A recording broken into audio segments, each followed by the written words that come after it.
Hello friends, welcome to my channel தினம் ஒரு தகவல்.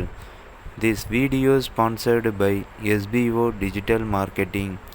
ஆண்ட்ராய்டு ஃபோன் ஒன்று இருந்தால் போதும், வீட்டிலிருந்தே நாம் ஃபேஸ்புக், இன்ஸ்டாகிராம், யூடியூப் சேனலில் போஸ்ட் போடுவதன் மூலம் ஈஸியாக பணம் சம்பாதிக்கலாம்.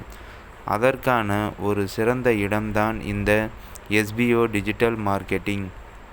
ஸ்கிப் பண்ணாதீங்க, பெரிய தப்பு. தினம் 300 ரூபாய் சம்பாதிக்க அரிய வாய்ப்பு. இன்ஸ்டாகிராம், ஃபேஸ்புக் பயன்படுத்த தெரிந்தால் போதும், content post and content publishing மூலமா தினம் 300 ரூபாய் சம்பாதிக்கலாம். இந்த வேலை செய்ய 5 நிமிடம் போதும். Work training support, group communication support, all language customer live chat support, முக்கியமா சொந்தமா ஒரு பிசினஸ் ஸ்டார்ட் பண்ற அளவுக்கு உங்களால கற்றுக்கொள்ளவும் முடியும், சம்பாதிக்கவும் முடியும். இந்த வேலை வாய்ப்பு வழங்குவது 5 வருடத்துக்கு மேல ரன் ஆகிட்டு இருக்க நம்ம தமிழ்நாட்டு company school of business organisation private limited. மேலும் விவரங்களுக்கு டிஸ்கிரிப்ஷன்ல கொடுத்திருக்க நம்பருக்கு வாட்ஸ்அப் பண்ணுங்க. இன்று நாம் காஞ்சிபுரம் பட்டுப்புடவையை பற்றியும் அதனுடைய சிறப்பம்சங்களை பற்றியும் தான் நாம் இன்றைக்கி பார்க்க போகிறோம்.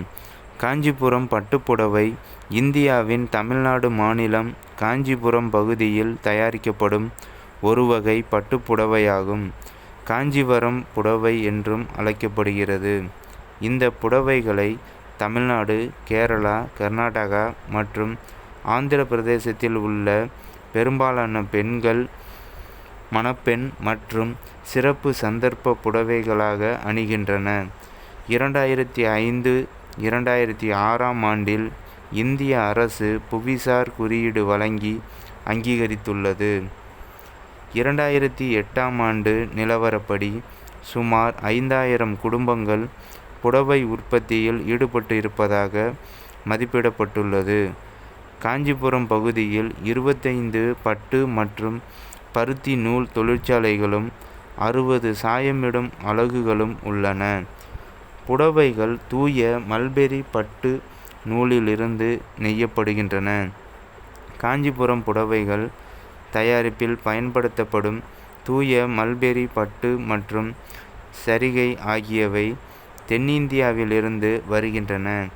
கச்சா பட்டு நூல்கள் துடிப்பான இயற்கை வண்ணங்களை பயன்படுத்தி சாயமிடப்படுகின்றன. சாயமிடுதல் செயல்முறையானது செழுமையான நீண்ட கால சாயல்களை அடைய நூல்களை பல முறை ஊற வைத்தல், கொதிக்க வைத்தல் மற்றும் கழுவுதல் ஆகிய செயல்முறைகள் அடங்கியதாகும்.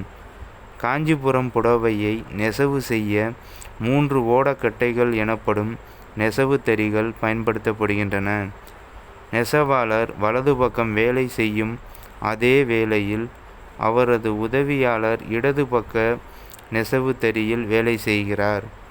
புடவையின் கரை, நிறமும் வடிவமைப்பும் பொதுவாக புடவையின் உடல் பகுதியிலிருந்து மிகவும் வித்தியாசமாக இருக்கும்.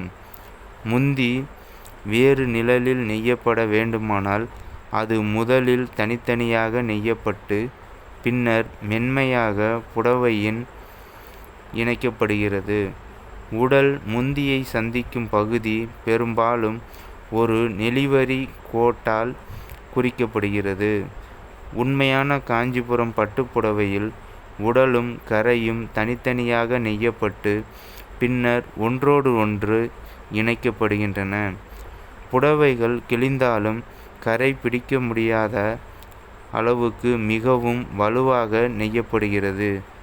இதுவே காஞ்சிபுரம் பட்டுப்புடவைகளை மற்றவற்றிலிருந்து வேறுபடுத்துகிறது. புடவைகள் அவற்றின் பரந்த மாறுபட்ட கரைகளால் வேறுபடுகின்றன.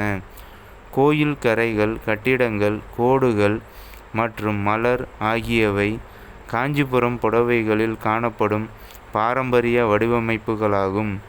காஞ்சிபுரம் புடவைகளில் உள்ள வடிவங்கள் மற்றும் வடிவமைப்புகள் தென்னிந்திய கோயில்களில் உள்ள படங்கள் மற்றும் வேத எழுத்துக்கள் அல்லது இலைகள், பறவைகள் மற்றும் விலங்குகள் போன்ற இயற்கை அம்சங்களை காட்டுகின்றன. செல்வந்தர் வீட்டு பெண்கள் ராஜ ரவிவர்மாவின் ஓவியங்களையும் மகாபாரதம் மற்றும் இராமாயணத்தின் இதிகாசங்களையும் காட்டும் நேர்த்தியான நெய்த முந்தியுடன் கூடிய புடவைகளை வாங்கி உடுத்துகிறார்கள்.